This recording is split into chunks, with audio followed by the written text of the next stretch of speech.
How are you? Good. How are we doing? Good, man. We're just showering Jason Light with some praise with these undrafted free agents that have made the team. As much as we talk about, hey, you drafted Mike Evans and Tristan Wirfs and Antoine Winfield Jr., JC, to find these diamonds in the rough, and it ain't just one guy.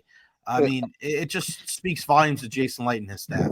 Yeah, and this year you're looking at another three guys are making this team that are undrafted free agents this season. Guys like Ben Chukwuma, the tackle from Georgia Tech that they found, super raw, guaranteed him over $300,000. Really like what he has and what he's shown. Continue to work with him and develop him. Josh Williams, the running back from LSU, another one of these guys who they really like. Gives them a cost-controlled option at running back with both Rashad White and Sean Tucker in contract years, and also a guy who can contribute as a return man, nasty pass protector, and then to the linebacker, John Bullock. Many thought it was going to be Nick Jackson. John Bullock showed a little bit more on special teams, and hey, it's about finding the right 53 men for the team. Nick Jackson expected to be back on the practice squad should he clear waivers, but you know, again, Jason Light and his team, as you mentioned, did it again. Find three impact players that can play a role on special teams, perhaps, find a role during the season as well in the roster. And oh, by the way, another undrafted free agent, Rashad Wisdom and Cam Johnson from last year both make the team as well. So just second-year players that spent a lot of time in the practice squad. Now they're getting that bump up to the 53-man roster. They continue to find these guys, and they're one of the best teams in the league to do it. I want to ask you about Shiloh Sanders to start. No surprise, I think, that he got cut from the 53. Chances that he is brought back on the Buccaneers practice squad, or is he probably going to look somewhere else? Yeah, he's going to probably go somewhere else. I think the Rosenhaus brothers are hoping that he's claimed by another team. I'm not sure that's going to happen. He was always a very limited athlete, and three missed tackles in 3 games, pretty big whiffs, out of position, and then to not keep your composure in a spotlight like that. The Bucs did him a favor. They did not reach out to him. Mm-hmm. Drew Rosenhaus reached out to the Bucs to say, hey, you guys could use a safety. You want to give this kid a whirl. Ultimately, it didn't work out. I didn't think he was going to ever make the 53-man roster, but certainly practice squad went out the window when he threw that punch. What did you make of the whole Kyle Trask, Teddy Bridgewater situation? I know some people thought, you bring Teddy Bridgewater in, he's the ultimate safety net. Kyle did struggle early on in camp, and man, to his credit, I thought he bounced back in a big way when Teddy came on with that first preseason game and had some nice practices after that. But that was ultimately the death knell for him.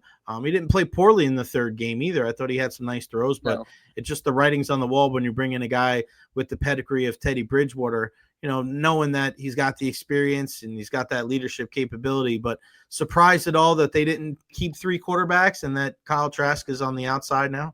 Not really. When you listen to the Bucs talk about Teddy Bridgewater, they're almost speaking about him like he was already on the team. He's going to be great for Baker in the room this year.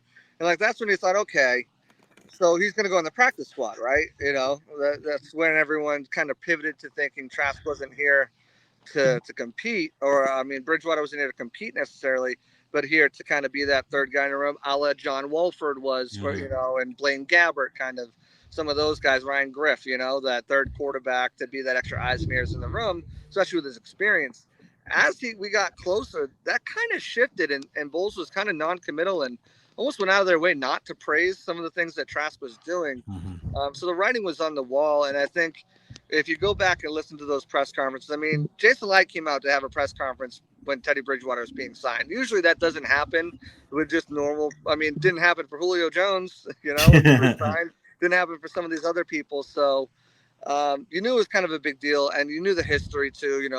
If you studied the Bucs that year in the draft, they were heavily interested in Teddy Bridgewater, and then 2020, we all knew he was door number 2 behind Tom Brady. So to have him here, I think they feel really comfortable. And again, this is a team that is preparing to compete for a Super Bowl, a win-now team. I talked about this with the depth on the team. Look for them to go maybe with a lot more experience as far as some rookies to develop and stuff like that, or younger guys to develop, because they want to be protected if something does happen, injury strike. And at the quarterback position, you got to have someone that's been there, done that, and seen that. out of all the positions on the team, and Bridgewater has done that where Trask does not. What do you make of the wide receiver room? Obviously, with McMillan and Chris Godwin being out, any surprises there when you're looking at how they were able to construct that roster? I mean, they kept 5 wide receivers last year and weren't dealing with the injuries. So I get one of those guys was Chris Godwin Yeah. that they had last year. They didn't have that luxury this year, but it was kind of surprising they kept 7. Cam Johnson, I think, has a lot of people surprised. A lot of people kind of fell in love with Garrett Green, wanted Garrett Green over Cam Johnson. He certainly didn't help himself in the public eye when he had 2 drops on Saturday, one that could have went for a touchdown. But he did have a nice 30-yard catch and run. He did have, I think it was like a 32-yard punt return. So they like him in that capability. You also have to think, too, when they're keeping guys on the roster like this, like they kept Marquise Watts, they kept Cam Johnson. If they find someone on the waiver wire that they put a claim on and they get him, you want to keep some guys you feel like you have a good shot to get through on the practice squad. Mm-hmm. And I feel like if once all those waiver claims go through, most of the teams feel pretty good. They're not going to put another waiver claim in for someone else's, 7th wide receiver that they cut. And it's a pretty good chance of getting them back on the practice squad. So, like, those guys, even Rashad Wisdom to an extent, although I think his spot's a little bit more safe because of the injury to Christian Izzian. But I think when you look at those last couple bubble guys there, if they make a waiver claim, look at those guys who be the first ones probably off the roster and then maybe brought back to the practice squad. Was there anything that the Buccaneers did over the last 24 hours that surprised you?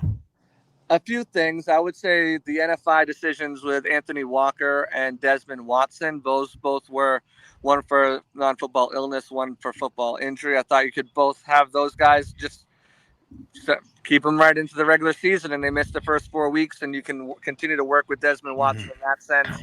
You continue to, you get Anthony Walker healthy. But those were shocking. I think Nick Jackson was a little bit shocking.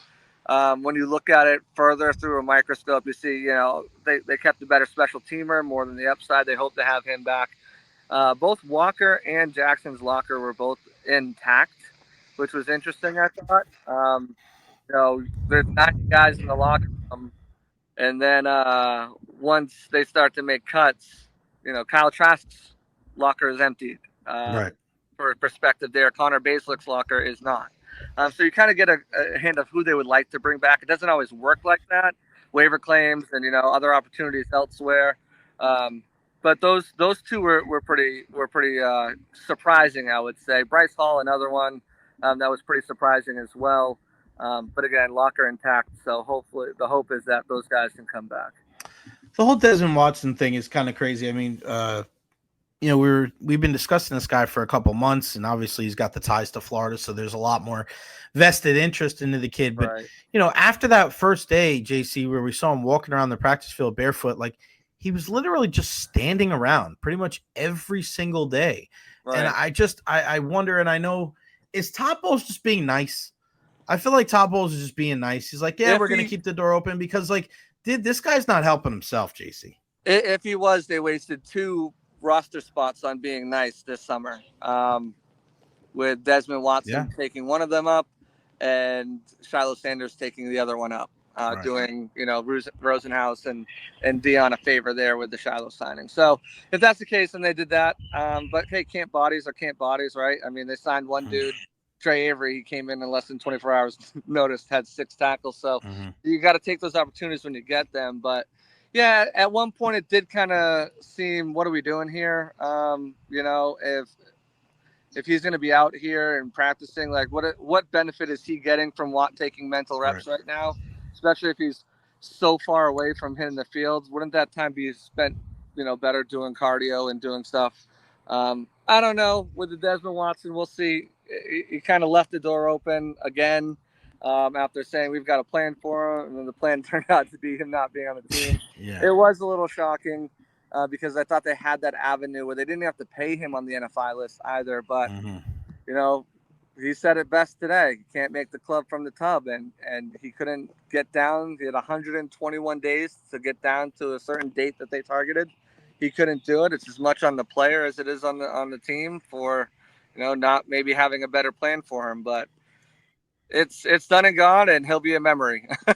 Yeah, no doubt about it. So whose injuries should we be concerned about? And I'm not talking Godwin and J Mac, obviously, or Tristan Wirfs, but who are some of the guys that we need to really be keeping an eye on, JC, over the next week and a half to see if they'll be ready for week one that we're kind of like up in the air about? Yeah, so there was a few guys out today at practice. Benjamin Morrison didn't warm up. K. Dotton didn't warm up. And Sean Tucker did not warm up. Anthony Nelson, Tyke Smith both did warm up with the team, but then they went off and did separate training. So those are the guys you're watching out for. Better, I'm sure we'll get a better idea of what's going on maybe tomorrow when we talk to Bulls again. He was kind of not today, but with all like the cuts and everything like that, we'll see. There's not an injury report until next week, so technically they don't have to tell us anything about what's going on until next week. Right. We'll try to see what we can get out of them to see if these are going to be injuries that may linger into week one. We already know Christian Izzian is one of those guys who likely is going to be day to day leading up to that first game with that oblique injury, which Bull says more of a pain tolerance thing than anything else. So we'll see how that all plays out. But I don't think this team is relatively healthy for where they're at right now. Even though we were talking about last week is how banged up they're at cornerback. Right. A lot of those guys aren't on the roster anymore. All right, before I let you go, man, give me a kind of a prediction on when we could see Godwin, Wirfs, and McMillan back with this team. McMillan, I think the standard is past the week nine bye. So second half of the season, I think as we get closer to that, we'll find more about how his recovery is going, and if that timeline will speed up or slow down. So he's the biggest one. There's a question mark. I would expect to see Godwin by week 4, maybe Wirfs by week 3. Just kind of depending on what Charlie Heck does. I don't think there's any rush to get Godwin back, but I think you'd like to have ultimately you'd like to have them both back by that Eagles game. I feel like you might feel like you can survive that Jets game, but I think Tristan might be ready to be back a little sooner than Chris Godwin. We've seen Wirfs move around a little bit, nothing dynamics or anything like that. We really haven't seen Chris Godwin kind of out there on the field that much. So, just by feel, I would say probably Wirfs before Godwin, and then McMillan is something that we're just going to have to wait and see as it gets closer. And who are you putting the belt on now that Naomi gave it up? I like to give it to Roxanne Perez, to be honest with you. Oh, wow. I like Stephanie Vaquer to have it too. I mean, I wouldn't mind one of those two, but I think you can take some time to build up one of those two women with feuds with Bianca, with feuds with Io, with feuds with Rhea, and build them up to a bigger superstar other than just put it on a superstar. So if that's what I'm doing, not that the WWE is hurting for female wrestlers, superstars, because they have, especially on Raw, they have a handful of them, but I think that's the way I would go. And then you can have all these sort of battles. You can revisit Roxanne versus Bayley, and then ultimately when Liv comes back, Roxanne versus Liv, Judgment Day splits, and I think that's the way it's almost like a blessing in disguise, I feel like, because you can give Roxanne a short 4-month run or something like that. And the concern was, do you take the belts off Liv and Roxanne with the whole Liv story? Now you put a rocket ship on Roxanne with Dom, have that heat up a little bit, and then you have Liv in the background waiting to come back and do these stories with the said wrestlers, superstars I said already. I'll give it to Roxanne. Vaquer's going to have a very, very long time to show her reign and championship, but let's give it to the Prodigy. I think she's earned it. I like it. Yeah, and then the long-term storytelling with, you can use everybody to help her win, and then Liv comes back, and then it's like she wants that title. I'm all about it, buddy. All about it. JC Allen Bucs Game Day. Check them out at JC Allen NFL. I appreciate your time, my friend. Thank you so much, and we will talk again soon. Thank you. Absolutely. Thanks, guys. See you later. All right, buddy.